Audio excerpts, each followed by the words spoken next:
اللہ لا الہ الا هو الحی القیوم۔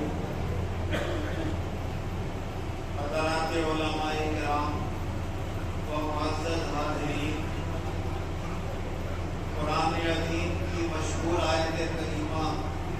جسے آیت الکرسی کہا جاتا ہے، اس کے شروع کے یہ کلمات میں نے آپ کے سامنے تلاوت کیے، جس میں اللہ تبارک و تعالی فرما رہا ہے کہ اللہ کی وہ ذات ہے جس کے سوا کوئی معبود نہیں، وہ ہمیشہ سے زندہ ہے اور ہمیشہ زندہ رہے گا، اس کی صفت ہمیشہ قائم رہنے والی ہے۔ لا تأخذه سنة ولا نوم، نہ اسے اونگ آتی ہے اور نہ اسے نیند آتی ہے، ہمیشہ وہ جاگتا ہی رہتا ہے، اپنی ساری کائنات کا ہر وقت انتظام سنبھالتا ہے، ایک لمحے کے لیے اپنی مخلوق سے غافل نہیں رہتا۔ لہو ما فی السماوات و ما فی الارض، آسمان و زمین میں جو کچھ ہے سب اللہ ہی کا ہے۔ من ذا الذی یشفع عندہ الا بإذنہ، اللہ کے یہاں میدان محشر میں کون ہے ایسا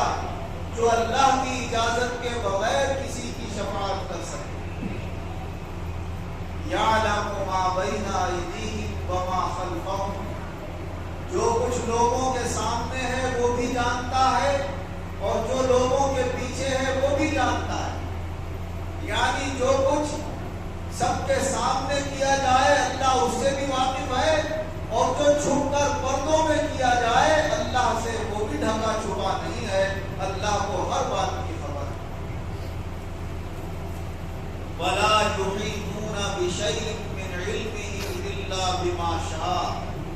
اللہ کا کتنا علم ہے، سارے علم کو کوئی نہیں جانتا، بس جتنا اللہ نے جس کو دے دیا ہے وہ اتنا جانتا ہے۔ وسع کرسیہ السماوات والارض،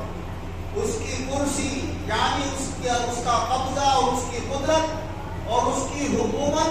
آسمان و زمین تمام چیزوں کو اپنے احاطے اور گھیرے میں لیے ہوئے ہے، کسی شے کی حکومت اس سے باہر نہیں۔ وَلَا يَئُودُهُ حِفْظُهُمَا وَهُوَ الْعَلِيُّ الْعَظِيمُ، کتنی بڑی کائنات کی اللہ حفاظت فرماتا ہے، اس کا نظام چلاتا ہے، لیکن کبھی اسے تھکن محسوس نہیں ہوتی۔ اللہ تبارک و تعالی اپنی مخلوق اور اپنے بندوں سے ہٹ کر